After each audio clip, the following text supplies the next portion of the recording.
Hello বন্ধুরা, যাদের যাদের পরবর্তী দিনগুলিতে বারাসাত এসপি অফিস এখানে যাদের ইন্টারভিউ আছে তাদের জন্য কিছু সতর্কবার্তা বা কিছু কথা যেগুলো না জানলে তুমি ওখানে গিয়ে একটু অসুবিধার সম্মুখীন হতে পারো, সেরকম কিছু সতর্কতামূলক কথাবার্তা আমি ভিডিওতে বলবো। তাছাড়া আমি বলবো আমার ইন্টারভিউ অভিজ্ঞতা। তাছাড়া আমার আরও দুজন বন্ধুর তাদের ইন্টারভিউ অভিজ্ঞতা একই দিন ছিল, আমাদের 3 তারিখ ছিল। একজনের 9টার সময়, একজনের 11টা শিফটে ছিল। তো আমাদের ইন্টারভিউ যে অভিজ্ঞতা সেটা তোমাদেরকে জানাবো, এবং কিছু সতর্কতা কথা কথা কথাবার্তা যেগুলো তোমাদেরকে জানা দরকার সেগুলো অবশ্যই তোমাদেরকে এই ভিডিওতে জানাবো, ঠিক আছে? তো প্রথমত 3 তারিখ আমাদের ছিল বারাসাত এসপি অফিস। তোমরা বারাসাত স্টেশনে নেমে ওখান থেকে তোমরা বারাসাত এসপি অফিস টোটোতে করে আসতে পারবে। 10 টাকা করে ভাড়া নেয়, বেশি সময় লাগে না। যাদের যে নির্ধারিত সময় তার সময়ের থেকে প্রায় 1 ঘন্টা আগে যদি তুমি ওখানে যেতে পারো সেটা খুবই ভালো হয়।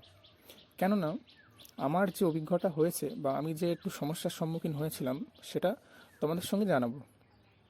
প্রথমত আমাদের যে দুজনের আমাদের 9টার সময় ছিল, আমরা 8টার দিকে ওখানে পৌঁছে যাই। গিয়ে ওখানে আমাদের ধারণা ছিল যে হয়তো ভিতরে গিয়ে যে ড্রেস সেটা চেঞ্জ করতে দেবে, অথবা আমরা হয়তো ভিতরে ব্যাগ রাখতে পারবো, সেই জন্য আমরা বসেছিলাম প্রথমে। আর পরবর্তী যেসব ইন্টারভিউয়ার যারা ছিল, যারা আসছিল ক্যান্ডিডেট, তাদের সঙ্গে আমরা কথাবার্তা বলছিলাম বিভিন্ন রকমের। যথারীতি সময় যখন 9টা বাজতে লাগলো, তখন ভিতর থেকে এসে আমাদেরকে বললো, আপনার ক্যান্ডিডেট? আমরা বললাম হ্যাঁ। তো বললো ভিতরে ঢুকে যাও, 9টা বেজে গেছে, আমাদের ইন্টারভিউ শুরু হবে, তাড়াতাড়ি ঢুকে যাও, তোমার যত তাড়াতাড়ি ঢুকবে আমরা ইন্টারভিউ তত তাড়াতাড়ি শুরু করে দেবো। এবার এই মতো অবস্থা আমি জিজ্ঞাসা করলাম কি যে ড্রেস ভিতরে চেঞ্জ করবো নাকি কি করবো? তা ওনারা বললেন যে ভিতরে ড্রেস চেঞ্জ হবে না, বাইরে থেকে ড্রেস চেঞ্জ করে আসতে হবে, এবং ব্যাগও বাইরে রাখতে হবে, ফোনও বাইরে রাখতে হবে, কোনো কিছু যাবে না, সঙ্গে শুধু ফাইল, কাগজপত্র এবং তোমার যে ড্রেস সেই ড্রেসটা পরে তুমি আসো, ইন্টারভিউর ড্রেস। আর বললো যে অ্যাডমিটের যে 2 কপি, 2 পৃষ্ঠা, সেই 2 পেজই কিন্তু লাগবে, যে কোনো একটা করালে হবে না। আর সমস্ত ডকুমেন্টস ঠিকঠাক নিয়ে যেতে হবে। কী কী ডকুমেন্টস নিয়ে যেতে হবে সেগুলো বলছি। তবে এটা বলে নিই যে যারা ইন্টারভিউ পরবর্তীতে রয়েছে তারা কিন্তু 1 ঘন্টা আগে যাবে ওখানে। যদি যাদের সকাল আছে, যদি বাড়ি থেকে খেয়ে না যাবে, একটু টিফিন নিয়ে যাবে, ওখানে বসে একটা চট নিয়ে যাবে, সেখানে বসার জায়গা নিয়ে যাবে, বসবে, বসে খাওয়া দাওয়া করে ওখানে ড্রেস চেঞ্জ করে, যদি পারো বন্ধু বা নিজের আত্মীয় বা বাবা মা কাউকে নিয়ে যেতে পারো, সেখানে ব্যাগ রেখে দেবে। আশেপাশে অনেক দোকান আছে, কিন্তু না রাখলেও হয়। আমরা একটা সেলুনে রেখেছিলাম, দাদাটা খুবই ভালো, যে কারণে আমাদের কাছ থেকে কোনো কিন্তু তিনি ধার্য বা কোনো টাকা পয়সা এমন কিছু নেননি। বললো ঠিক আছে তোমরা নিয়ে যাও। আমরা 2-3 জন ব্যাগ রেখেছিলাম। তো যাই হোক, সে দাদাকে অসংখ্য ধন্যবাদ, আমাদেরকে সাহায্য করার জন্য, অনেক দূর থেকে গিয়েছিলাম সেখানে। তো এই হলো ব্যাপার, যে আগে যেতে হবে। ভিতরে কিন্তু কোনো চেঞ্জ করার জায়গা দিচ্ছে না, ব্যাগ রাখার জায়গা দিচ্ছে না, বাইরে রাখতে হবে, সেই জন্য কাউকে নিয়ে যাবে। বাইরে স্পেস আছে থাকার মতো, বসার মতন জায়গা রয়েছে, তোমরা সেখানে থাকতে পারবে, বা যে তোমার সঙ্গে যাবে সেখানে থাকতে পারবে। ইন্টারভিউ যদি তোমার প্রথম দিকে হয় তাহলে তাড়াতাড়ি হয়ে যাবে, যদি শেষের দিকে সিরিয়াল নাম্বার হয় কিন্তু সময় লাগবে অনেকটা, ঠিক আছে? এবার আসি ইন্টারভিউয়ের কথায়। আমার ছিল 9টার শিফটে, আমরা ঢুকে গেছিলাম তাড়াতাড়ি করে। আমি কিন্তু অ্যাডমিট ফার্স্ট পেজ নিয়ে যাই, সেকেন্ড পেজ নিয়ে যাইনি। ওখানে দোকান রয়েছে কিন্তু খুব দেরিতে খোলে, সেই জন্য আমি একটু সমস্যায় পড়েছিলাম। তাড়াহুড়োর মধ্যে কিন্তু আমার মাথা বিগড়ে গেছিলো, এবং তার কিছুটা প্রভাবও ইন্টারভিউর উপরে পড়েছে। আমি জানি না খারাপ দিয়েছি কি ভালো দিয়েছি, তোমাদেরকে জানাবো, সেগুলো বলবে যে কি মানে ব্যক্তিগতভাবে কী মনে হয়, সবই জানাবো। তো প্রথমে ভিতরে যাবে, ভিতরে গিয়ে ওখানে প্রথমে বসিয়ে রাখবে, পরপর সিরিয়াল নম্বর অনুযায়ী তোমাদের নাম ডাকবে, একটা যে দেখবে বায়োডাটা ফর্ম দিচ্ছে ওটা লিখতে হবে। ওখান থেকে ফের আর একটা ঘরে নিয়ে যাবে, সেখানে তোমরা যে ডকুমেন্টসগুলো পিএমটিপিটির অ্যাডমিট কার্ড ডাউনলোড করার সময় দিয়েছিলে সেইগুলো ওখানে অরিজিনাল শো করাতে হবে। ওরা কম্পিউটারে তোমার সে আপলোড করাগুলো দেখছে এবং অরিজিনালগুলো চেক করে দেখছে। ওখানে কিছু সিগনেচারের ব্যাপার এগুলো রয়েছে, এগুলো তোমরা গেলে বুঝতে পারবে। এইগুলো নিয়ে যাবে। ডকুমেন্টসের মধ্যে আধার কার্ড, ভোটার কার্ড, মাধ্যমিক, উচ্চ মাধ্যমিক, গ্র্যাজুয়েশন যার যা রয়েছে সমস্ত কাগজপত্র, আর যার কাস্ট রয়েছে তার কাস্ট সার্টিফিকেট, এক্সট্রা কারিকুলাম থাকলে সেইগুলো নিয়ে যাবে, ওখানে জমা দেবে। জেরক্স, সেখানে নিচে সেলফ অ্যাসিস্টেড, সঙ্গে যে ডেটে তোমার ইন্টারভিউ সেই ডেট, এটা দিতে হবে সেখানে। এটা করার পরে তোমার ওখানে সমস্ত কিছু চেকিং হয়ে যাওয়ার পরে আবার বসিয়ে রাখবে। যথারীতি যখন তোমার সময় আসবে, ইন্টারভিউ রুমের যে কক্ষ তার সামনে ছোট একটা বারান্দা আছে, সেখানে পরপর লাইন দিয়ে চেয়ারে বসিয়ে রাখবে। একের পর এক ইন্টারভিউ হবে এবং তোমাকে ঘরে যেতে হবে। একজন দরজা খুলে দিচ্ছেন, একজন দিদি, তিনি খুলে দিচ্ছেন। সেখানে তোমাকে পারমিশন নিয়ে ভিতরে ঢুকতে হবে। আর যে বায়োডাটা ফর্ম দেখবে ওখানে জমা দিতে বলবে, সেটা জমা দিতে হবে। ঠিক আছে, এইটুকু খেয়াল রাখতে হবে। এবার আমার সময় আসলো, আমার 9টার সময় শিফট ছিল।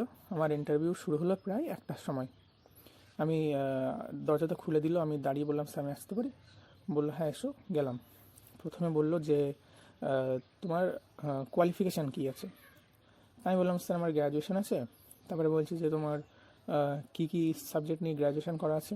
আমি বললাম সেগুলো। বললো আচ্ছা ভালো। তারপরে সেই স্যারই কোশ্চেন করছে যে বর্তমানে খবর দেখা হয়? আমি স্যার হ্যাঁ দেখা হয়। বলছে বর্তমানে যে পুলিশের নিয়ে বিভিন্ন সোশ্যাল মিডিয়ায় মন্তব্য বা বিভিন্ন আন্দোলন দেখা যায়, সেটা নিয়ে তুমি কি মনে করো? মানে আমার অভিমত জানতে চাইছে আর কি। তো আমি বললাম স্যার যে বর্তমান যে আন্দোলনগুলো হয় মূলত মানুষ তাদের আবেগের বশে হয়তো করেছে, কিন্তু আমার মনে হয়েছে যে পুলিশ তাদের কর্তব্য পালন করছে। বাদ বাকি স্যার মানুষের ধারণা তারা কি করছে সেটা মানুষের উপরে নির্ভর, এরকম যা বলেছিলাম। বলার পরে তো বললো আচ্ছা তুমি বলছো যে পুলিশ তার দায়িত্ব পালন করে, তাই তো? আমি বললাম হ্যাঁ স্যার। বললো তাহলে বলো তো যে পুলিশ দায়িত্ব পালন করছে এমন একটা উদাহরণ দাও। তো আমি বললাম স্যার যে আমি দেখেছি যে যারা বাইক নিয়ে যারা যায়, যদি হেলমেট না থাকে বা যে কোনো কারণে তাদের যে ন্যায্য ফাইনটা হয় সেটাই তারা কাটে, এক্সট্রা কিছু কিন্তু নেয় না। তা বললো এক্সট্রা, ম্যাম বললেন যে এক্সট্রা কোনো কিছু নেয় না মানে কি? মানে ফাইন ফাইন নেয় তার সঙ্গে আরও এক্সট্রা টাকা নেয়? আমি বললাম না ম্যাডাম, ওই যে লোকজনের মুখে প্রচলিত যে কথা রয়েছে যে পুলিশ কিছু এক্সট্রা বা সামান্য কিছু নিয়ে ছেড়ে দেয়, এই কথাটা আমি আমি কিন্তু সেখানে দেখিনি। পুলিশ তাদের ন্যায্য ফাইনটাই করছিল এবং কোনো কিছু ওই টাকা পয়সা নেয়নি, মানে ফাইনটাই করছিলেন আর কি, এটাই বললাম। আমার বাস্তব অভিজ্ঞতা নেই, এটা আমার লোকের মুখে শোনা। এটা বলার পরে তার একটু হালকা একটু হাসির মতন হাসলেন এবং যে উনি যে হেড যে স্যার আছেন, মানে হয়তো উচ্চপদস্থ হবেন সবার থেকে, উনি বললেন তুমি কিন্তু খুব সেফ খেলছো বুঝলে। এবার এই কথাটা এখানে তারা নেগেটিভলি বললো নাকি পজিটিভলি বললো, এবার আমি তো পরে বুঝতে পারছি যে এই কথাটা বলা আমার ঠিক হয়নি। আমি কেন যে সেই সময় বলেছিলাম আমারও ঠিক মনে ধরেনি। পরে মনে হলো যে আমি বলতাম যদি, যে অনুষ্ঠানে তারা পরিবারের সঙ্গে না থেকে তারা আইন শৃঙ্খলা রক্ষার ক্ষেত্রে বিভিন্ন অনুষ্ঠানে তারা তার দায়িত্ব পালন করে, এটা বললে হয়তো খুব ভালো হতো। হ্যাঁ, তো তোমাদের কি মনে হয়? আমার তো মনে হলো যে ঠিকঠাক আমি বলতে পারিনি, বা আমি বলেছি যে পজিটিভলি বলেছি, কিন্তু তারা যে কীভাবে নিয়েছে সেটা আমি বলতে পারবো না। এবার ওই কোশ্চেনের অ্যান্সার দেওয়ার পরে বললো আচ্ছা বলো তো যে ডাক্তাররা যে চেম্বার করে তারা প্রচুর ফিজ নিয়ে থাকেন, তো সেটা নিয়ে তুমি কী বলতে চাও? আমি বললাম যে স্যার এটা তো তাদের ব্যক্তিগত ব্যাপার, তারা ফিস কতটা নেবেন। বললো না, যারা সরকারি ডাক্তার তারা তারা তো চেম্বার করে। এখন স্যার যদি তাদের সরকারি ডাক্তার যারা, তাদের কাজ করার পরে যদি চেম্বার করার তেমন নিয়মকানুন থাকে তাহলে হয়তো তারা করবে।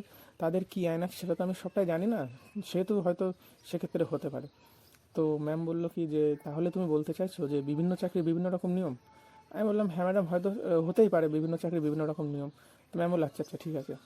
এবার এগুলোর সামনে যে তিনজন ছিল ওনারা এগুলো বললেন। বলার পরে দেখবে একদম ডান সাইডে একজন রয়েছেন, ওনাকে বললেন যে কিছু ধরবে। তো উনি বললেন যে বলো তো পুলিশ কমিশনারেটের হেড কে হন? আমি বললাম স্যার সম্ভবত আইজিপি। তো উনি বললেন আইজিপি নাকি ডিআইজি? বললাম স্যার জোনের যিনি হন তিনি তো আইজিপি হন।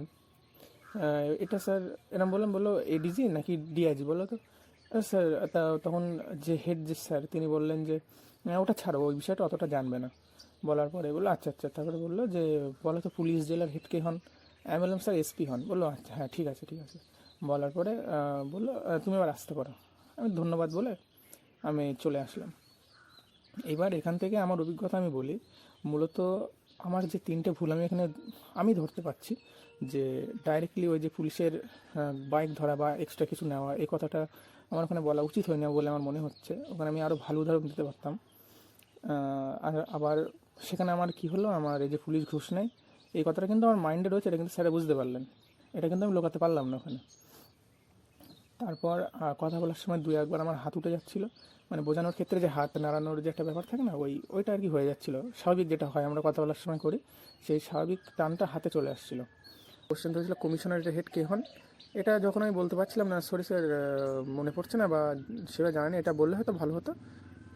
এই এই কটা 4টে পয়েন্ট আমার মনে হয়েছে যে না বললে ভালো হতো। এখন ব্যাপার হলো যে আমি তো তখন আমি নিজের বিষয়টা বলতে পারবো না, তারা আমাকে কীভাবে দেখছেন। হ্যাঁ ঠিক আছে, এটা কেমন হয়েছে সেটা রেজাল্ট বেরোলে, নাম্বার কী দিয়েছে না দিয়েছে জানলে বোঝা যাবে। তবে আমার যেটা মনে হলো যে ঠিক বলতে পারছি না কী হলো, ঠিক আছে। আর বাদ বাকি আমার আর দুজন বন্ধুর কথা যদি বলি, একজনকে জিজ্ঞাসা করেছিল যে তোমার গ্র্যাজুয়েশনে কী কী ছিল। সে বলেছিল, বলার পর ইতিহাস থেকে 2-3টে কোশ্চেন ধরলো, সবই বলতে পেরেছিল। বলার পরে 2টো সিচুয়েশন বেস কোশ্চেন করেছিল যে যদি কেউ মানে রেপ কেসের সঙ্গে জড়িত হয় তাহলে তুমি যাবজ্জীবন কারাদণ্ড দেবে নাকি মৃত্যুদণ্ড দেবে। তা সে তার মতন উত্তর দিয়েছিল। এবার আর বলেছিল যে যদি তুমি একটা ইন্ডাস্ট্রিয়াল এরিয়ায় রয়েছো, সেখানে একটা ভয়াবহ কাণ্ড হলো, তুমি সেখানে পৌঁছাবে কিন্তু রাস্তায় প্রচণ্ড ভিড়, তুমি তখন কী করবে, এটা বলেছিল। সে তার মতন উত্তর দিয়েছিল। তবে ও যেটুকুন দিয়েছিল মোটামুটি ভালোই দিয়েছিল, এখানে কোনো নেগেটিভ বিষয়টা আসেনি। আর একজন বন্ধু তাকে ধরেছিল পুলিশ বিষয়ে কিছু ধরেছিল, জিডি, এফআইআর, তারপরে আর্মি একাডেমি, পুলিশ একাডেমি, তারপর ধরেছিল সুইসাইড, এই জাতীয় কিছু মানে নর্মাল কোশ্চেন ধরেছিল। তাকে সিচুয়েশন বেস কিছু কোশ্চেন ধরেনি। তবে আমাদের দুজনকে একটু সিচুয়েশন বেস কোশ্চেন ধরেছিল, আর ওকে যে যে কোশ্চেনগুলো ধরেছিল ভালোভাবে বলতে পেরেছিল। ঠিক আছে, এই হলো ব্যাপার। তো ওভারঅল এই ব্যাপার। এবার কেমন হলো না হলো তোমরাও শুনে একটু অর্ধেক হয়তো বুঝতে পারবে কী হয়েছে না হয়েছে, আর বাদ বাকি রেজাল্ট দেওয়ার পরে বোঝা যাবে। তো যাই হোক, সবাই ভালো করে ইন্টারভিউ দাও, এটাই চাই। আর এই যেগুলো বললাম এই ভুলভ্রান্তিগুলো করবে না, আর তাড়াতাড়ি গিয়ে ঠান্ডা মাথায় ইন্টারভিউ দেবে। যদি বেশি কথা বলো মাথা কিন্তু একটু অন্যদিকে মানে গুলিয়ে যাবে। আমার যেমন প্রথম দিকে গেল, একটু টেনশনে পড়ে গেছিলাম, মানে অ্যাডমিট নিয়ে তাড়াতাড়ি ঢোকা নিয়ে, তাড়াতাড়ি ড্রেস চেঞ্জ করলাম। ওখানে একটা মাইন্ডসেট আলাদা ছিল যে ভিতরে গিয়ে ড্রেস চেঞ্জ করবো, সেই মাইন্ডসেট নিয়ে যেও না, আগে থেকে ড্রেস চেঞ্জ করে নেবে, তাহলে দেখবে ইন্টারভিউ ভালোই হবে। তো যাই হোক, ধন্যবাদ। আরও কোনো কিছু জানার থাকলে অবশ্যই কমেন্ট করবে। সবার কমেন্ট নিয়ে আমি আবার ভিডিও বানিয়ে দেবো কিছু জানার থাকলে। আর এটা নতুন চ্যানেল, তো তোমরা একটু সাবস্ক্রাইব করে রেখো, বাদ বাকি ভিডিও দেবো আরও। ঠিক আছে, এই পর্যন্তই।